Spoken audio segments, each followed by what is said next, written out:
Hello everybody, my name is Muhammad Ibrahim, and as you know I'm a member of the Khemit School team. I studied Egyptology for 4 years at Calidad University at Cairo, and I worked as a tour guide for 15 years. For 10 years I kept saying the Egyptologist stories, and I wasn't very convinced with those stories. That's why this is what we are trying to teach you today, that many of the stories of what we call it the official stories or the mainstream history, many of it are completely wrong.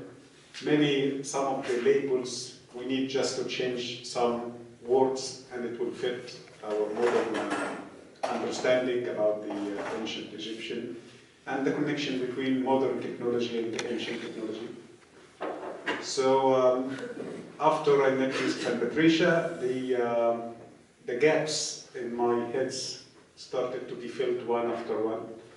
And this is what we are doing together now. We are trying to give different teaching and deeper understanding about the ancient Egyptian history, science, mythology. When I was invited, me and the Khemit School team, to this conference, and I heard or I saw the name, the Return of the Gods, I prepared this lecture specially for this conference.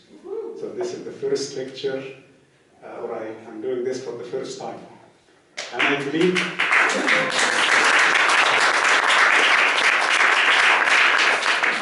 this lecture is going to be a base of my future book. You're going to like it. Okay. So as you can see, the logo here is saying Khemit School of Ancient Mysticism. What is Khemit? Patricia explained Khemit. Actually, I don't know what to say after Patricia makes it. They said everything. They didn't leave anything for me. So that's the word Khemit. This is the name of Egypt.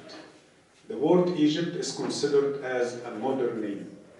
And by the way, the locals of Egypt and the Arabs too, they don't call it Egypt. They call it Misr, M-I-S-R. Or sometimes Masr with A, M-A-S-R. So I don't say I am Egyptian, I say I am Masri. So the word Misr, this is the local name of Egypt. And the name Egypt, this is the foreign name of Egypt. But what is the ancient name? If you want to find the name written on the walls of the temples or on the papyrus, written by the ancient Egyptian hands, that name, Khemit, K-M-T. And why I wrote it K-M-T? Because the ancient Egyptian language did like the modern Arabs, that we don't write the vowels. We only write the vowels if it is a long vowel. Like as an example, I use my name as an example. When I write Mohammed in Arabic way, or even ancient Egyptian, I write M-H-M-D. I don't write it M-O-H-A-M. But if I say Mahmoud, you see Mahmoud, so then I write O, because it's a long vowel. Many people try to explain the word Khemit and the famous explanation of the Black Land. Yes, it is true. But not any kind of black land. Khemit, the Egyptian soil, used to come, because after we built the high dam, it doesn't come anymore, because the dam blocks that black mud comes with the Nile. It comes from Central Africa. It crosses 9 African countries. So it comes with very rich, strong energy, and the silt itself has lots of minerals, and some of the minerals are radiating, like iridium, like something like the uranium. Like uranium, but not uranium itself, something similar. So that's why our grandfathers never went to doctors, because the quality of the food and the vegetables and the fruits were super quality. But unfortunately nowadays, after we don't receive this scent anymore, we, for the first time After thousands of years, we used fertilizers, we used chemicals for our land. Okay, but before, none. We wait for the flood, and the flood will add a new layer of this sin, of Khemit. And that's why cotton is famous, the Egyptian cotton, the Egyptian vegetables, everything was very well known outside Egypt. So the word Khemit, it doesn't mean only black land or the color black, but it means richness and high quality of energy. The name of the conference. And that's why I wanted to mention that the word God in ancient Egypt, different from the word God we will explain now. This is the word, they call it God. They explain it as God. When the early British, French, Germans, and before them the Greeks, they found this symbol, they call it God. They explain it as the word God or goddess. How did the ancient Egyptians call it? They call it Neter. N-T-R. N-T-R, as we heard Patricia saying, it can easily be explained as one of the forces of nature. So Neter is the base or the origin of the word nature. That's why when we say Ra is the sun god, no, Ra is the sun. Because the sun is one of the forces of nature, one of the actions of nature. So Ra is not the sun god, Ra is the sun itself. Khonsu is not the moon god, Khonsu is the moon. But because who translated our language, and unfortunately the Egyptian for years, tens of years, were pushed away from this field.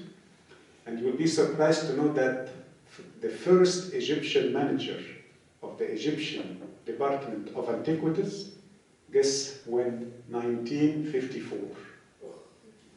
50 years ago only, we started to become the managers and to control the history. And that department was where? It was in Egypt.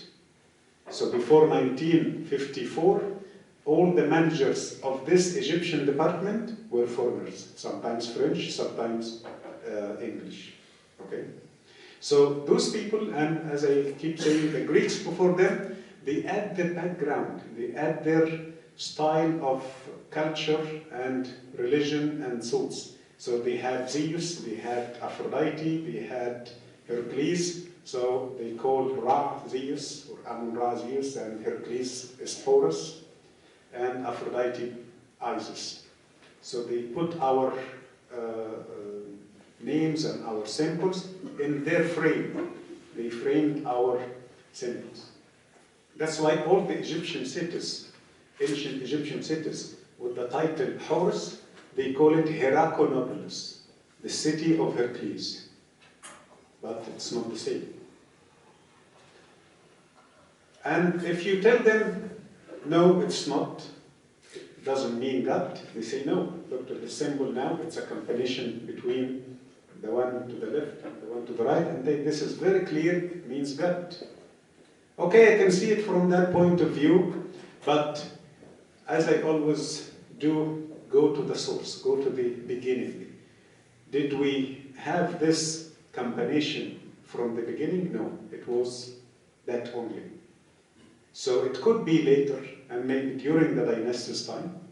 And when we say dynasties, we talk about the famous mainstream Egyptian history, when they say that the Egyptian civilization started about 3,500 BC, and it took like 400 years of preparation. Instead of collecting the fruits and the food and they hunt the animals at the desert side, they moved to the valley and they started to settle together.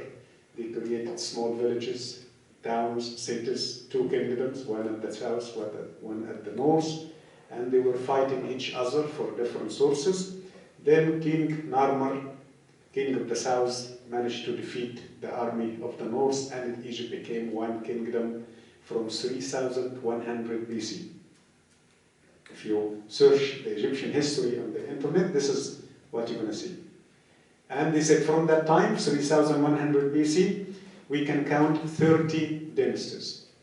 They ruled from 3100 BC till 300 BC, the time of Alexander the Great invasion.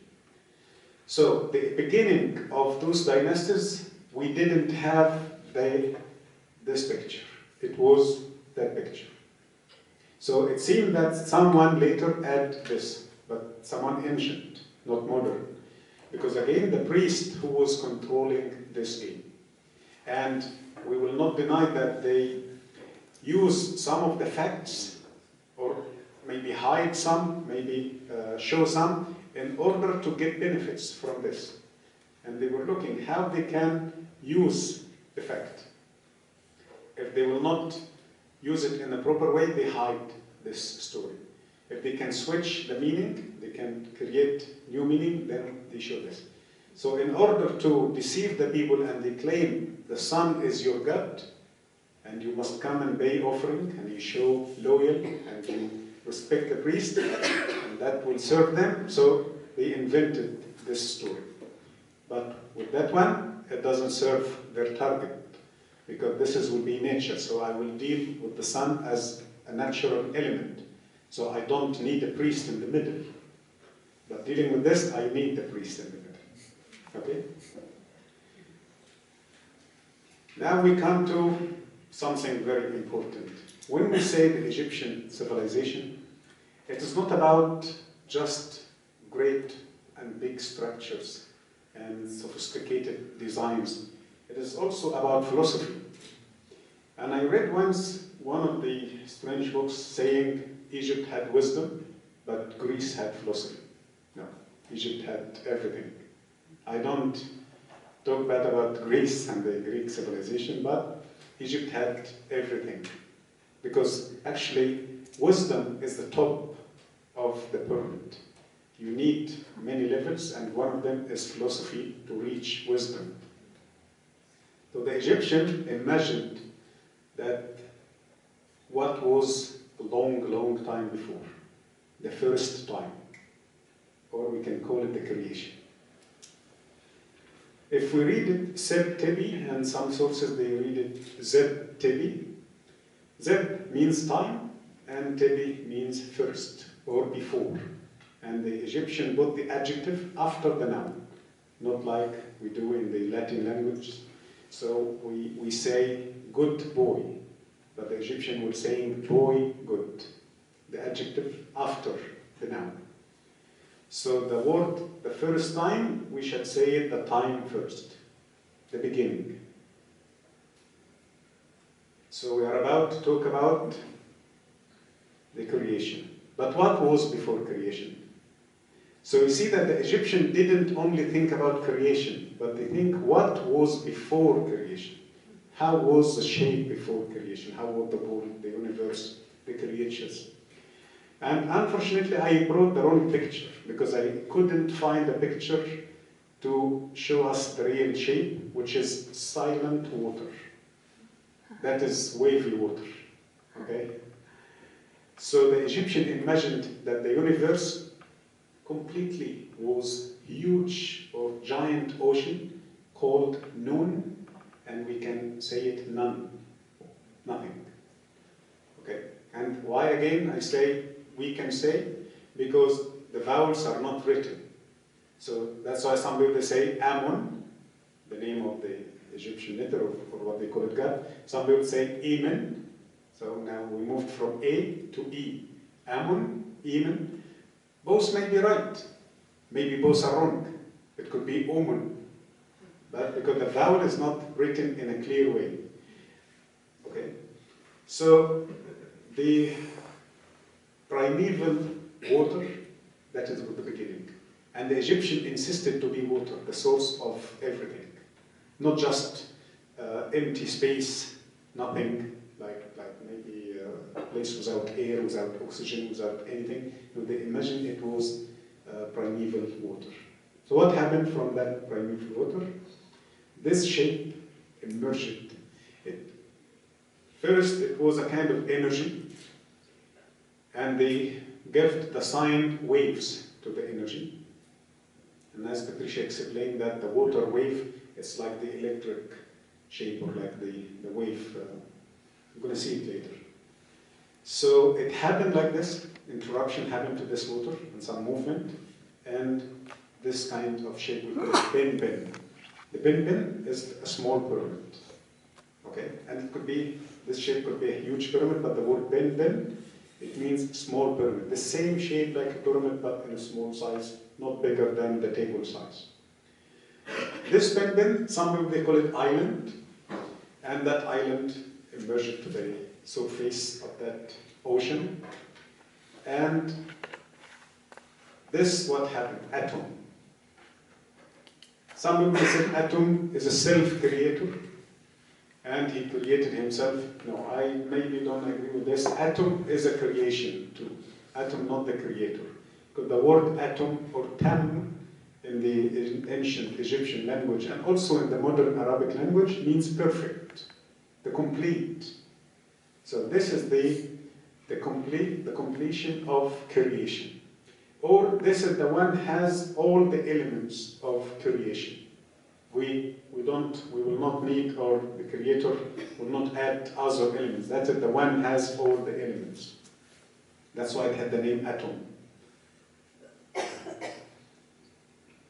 From atom, we can see Tifnut and then Shu, the first two creation. Shu is the masculine, Tifnut the feminine. And Shu and Tifnut get coupled, or according to the Egyptian mythology, which is like a child story somehow, they call it get married. And they had Nut and Geb. So Shu again is air, and we can say Shu is oxygen. Tifnut is humidity, water, and could be hydrogen. So when we mix hydrogen and oxygen, we create water, which is creation again, or the source of creation, H2O. Nut and Geb, sky and earth. And by the way, the Egyptian civilization is the only one saying Father Earth, not Mother Earth. Everybody saying that Earth is feminine, but the ancient Egyptians saying Earth is masculine. This could be a kind of, as Patricia explained, one of the times the labels change it, or to convince the audience that something changing. Nut and Geb get coupled, and they have 4 children, Set and Isis, in one delivery, both, and then Osiris and Nephthys. Set is the masculine, Isis the feminine, and the story of the sons of Adam, it is similar to this. Adam and Eve, when they get married, she started to have delivery, twin each time, one boy, one girl. And the story says that the boy and the girl from the same delivery shall not marry each other. They must switch with the other twin. And that is what happened, that Osiris married Isis, and Set had no chances. The only option was Nephthys. Okay. But actually, it has a deeper meaning. Maybe our lecture is not prepared for explaining this story, but the story is much deeper, because when we see the shape of Isis, she is the throne, the chair, and we got the idea of the feminine power. It is very clear from Isis that no king shall sit on the throne unless his mother is the queen, or was the queen. So he will not inherit the throne from the father.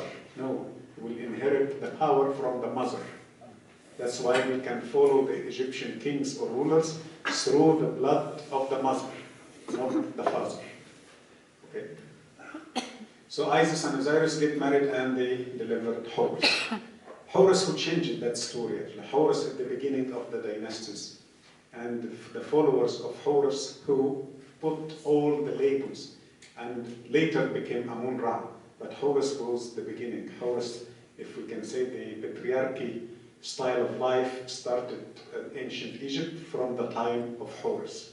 So now we can have some nice photos. So that is Shu, and they identify Shu with the feather above the head.